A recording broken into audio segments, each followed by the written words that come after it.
Assalamualaikum warahmatullahi wabarakatuh. Perkenalkan, saya Della Kurnia dengan NIM 2411013. Saya informatika kelas A. Jadi pada kesempatan kali ini saya akan mempresentasikan paper yang berjudul Django pada Python. Yang pertama ada latar belakang. Django dirilis pertama kali pada tahun 2005 oleh tim Lawrence Journal World dan kini dikelola oleh Django Software Foundation. Kebutuhan pengembangan aplikasi web yang cepat, efisien, dan aman mendorong Python menjadi bahasa pilihan utama berkat sintaks sederhana serta ekosistem library yang luas. Salah satu framework Python paling populer untuk pengembangan web yaitu Django. Berikutnya ada identifikasi masalah. Yang pertama, apa yang dimaksud dengan Django dan bagaimana sejarah pengembangan pada Python?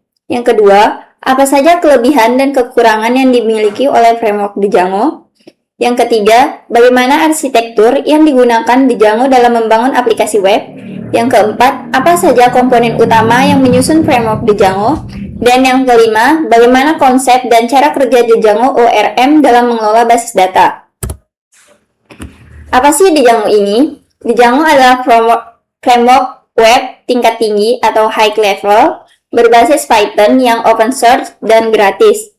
Django membantu pengembangan membangun aplikasi web secara cepat, bersih, dan pragmatis dengan tetap menjunjung prinsip rekayasa perangkat lunak yang baik.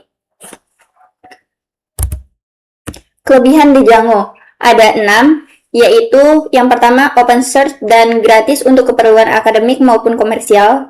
Yang kedua, keamanan tinggi terhadap SQL injection dan XSS. Yang ketiga, dokumentasi lengkap dan komunitas besar. Yang keempat, banyak fitur bawaan, battery include, admin panel, autentikasi ORM. Yang kelima, skalabilitas yang baik, dipakai Instagram dan Pinterest. Yang keenam, mendukung Vortex SQL, MySQL, SQLite, dan Oracle. Berikutnya ada kekurangan Django. Django ini kurang fleksibel untuk proyek berskala kecil. URM terkadang menghasilkan query kurang efisien untuk kasus yang kompleks. Routing URL berbasis Rex dapat membingungkan pengembang baru. Kurva pembelajaran lebih tinggi dibanding micro framework seperti Flash. Ukuran proyek lebih besar karena banyak modul bawaan terpasang. Dan beberapa komponen kurang modern dibanding framework asinkron seperti Fast API. Berikutnya arsitektur model template view atau MVC. Model .py ini langsung ke basis akses datanya. Templatenya ini adalah HTML dan views .py-nya ini sebagai logika bisnisnya. Selanjutnya ada komponen utama Django. Yang pertama itu ada setting.py. Dia ini merupakan konfigurasi utama projectnya. Yang kedua ada urls.py. Dia ini routing URL ke view.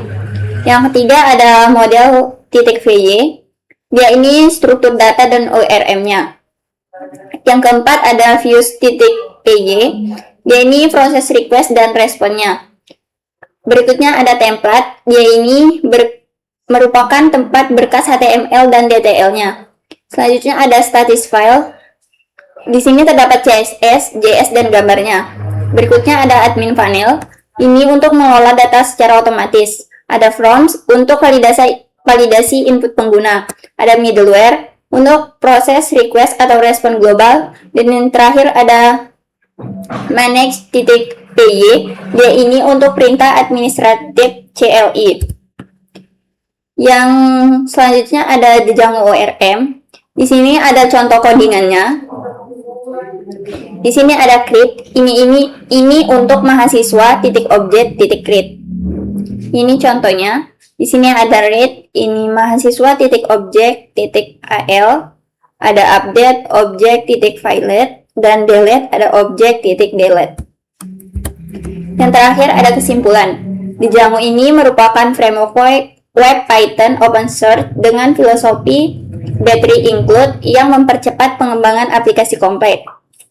Menawarkan keamanan yang tinggi, dokumentasi yang lengkap, dan ORM, meski memiliki kurva belajar lebih tinggi bagi pemula. Arsitektur MTP memisahkan tanggung jawab data atau model, tampilan atau template, dan logika bisnis atau view. Yang terakhir, Django ORM ini memungkinkan operasi CRUD basis data menggunakan query Python tanpa SQL manual. Mungkin itu saja. Wassalamualaikum warahmatullahi wabarakatuh.